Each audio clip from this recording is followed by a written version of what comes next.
Thirdly, look at verse 13. Contentment prepares me for experiencing the power of God.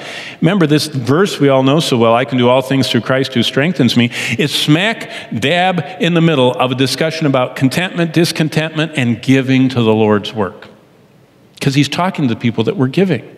And by the way, he promises them in the last verse, in verse 19, he's saying, just like you provided my needs, my God shall supply all your needs. He says, you have given to me, God's going to give to you. Now, we're not on the PTL club right now, on that. I'm not giving the mantra of, you put in 10 and God will give you 100. No. He's saying the good, omniscient, omnipotent God who knows that you cared for my needs for your lifetime is going to take care of you. But it might not be monetarily, because those people gave out of their poverty and they never seemed to get unimpoverished. But contentment, verse 13, prepares me for experiencing the power of God. Contentment unleashes the power of the God who says, Paul, who says, I can do all things through Christ who strengthens me. It is Jesus Christ who is unleashed to strengthen us when we believe he's good, when we believe he knows better than we do, and when we know he can do anything. It unleashes the power of God. And finally, I love this. Verse 14 onward, contentment preoccupies me with the needs of others. Do you know how you can tell someone is contented? They're not preoccupied with himself. They're not preoccupied with my plans, that are being ruined, and my goals that aren't happening, or my needs that aren't being met. They are preoccupied with the needs of others. And they see themselves as the hands of Christ, as the feet of Christ, as the voice of Christ. They see themselves in an extension of the Lord, and they are preoccupied in extending themselves for others. Now, it doesn't mean they don't take care of their personal needs, but they're not preoccupied with them. And contentment preoccupies me with the needs of others. Look how Paul talks in verse 14. Nevertheless, you have done well that you shared in my distress. It isn't that he doesn't say he's in distress, but the emphasis, he's preoccupied with them, and he wants them to know how much they've helped him. They're the only church that has continuously provided for his needs, and he commends them. Well, that 13th verse, just look at it for a minute. It just leaps off the page, and I think it's the center of this. Contentment unleashes the power of God, but it's only possible through learning that Christ is the one that supplies the strength to live this way.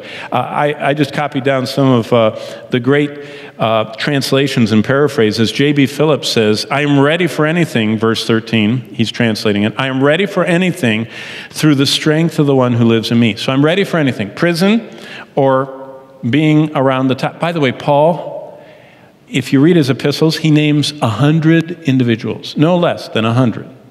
Different people. And if you look at the group of people he was writing to, so you know where these people are from, or you look at Roman history, especially the group at the end of Romans 16, Paul personally knew slaves, nameless people that only had one name, they were just merchandise owned by their master. He knew mid-level, kind of the rich and powerful of his day. One of them, his name is Erastus. He was the head of public works at Corinth. If you go to Corinth today, when we take groups there, after we see the Bema seat, we take them to the public works, the sewer of Corinth, and you can see Erastus's name. It says Erastus, the chief public servant of the city of Corinth, is engraved in the different stone of the public works. Kind of like sidewalks. Do you remember when sidewalks used to have this stamp? When I'd ride my bike, I'd always look and see who made that sidewalk, and it would tell the company that made it and the year and everything. I don't think they do that anymore because machines just, but it used to be when the guy did this, they'd put in their mark and they'd put the name of the company. That was an ancient tradition that artisans signed their work. And Erastus signed that he was in charge of the public works of the great city of Corinth. He was one of Paul's friends. I mean, he was very powerful, wealthy, influential.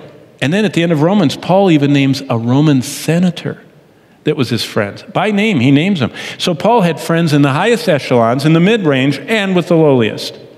But you know what he said? I am ready for anything, whether I'm high, low, or in the middle, through the strength of the one who lives in me. Here's what Ken Taylor in Living Bible translates, verse 13 of Philippians 4. I can do everything God asked me to do with the help of Christ, who gives me the strength and power. with the help of Christ who gives me the strength and power. So anything God asks me to do, I can do. Isn't that neat? Ken Taylor, writing to his kids, captured the essence of that verse. And then the Amplified Lockman Foundation a few years back translated that 13th verse this way: I am self-sufficient in Christ's sufficiency. Self-sufficiency just by itself is negative. We are not self-sufficient, we're dependent. But I become self-sufficient in Christ's sufficiency is what Paul confessed. No matter which translation you prefer, they all say the same thing. We as believers have Christ's power that is ready for any of the demands of life.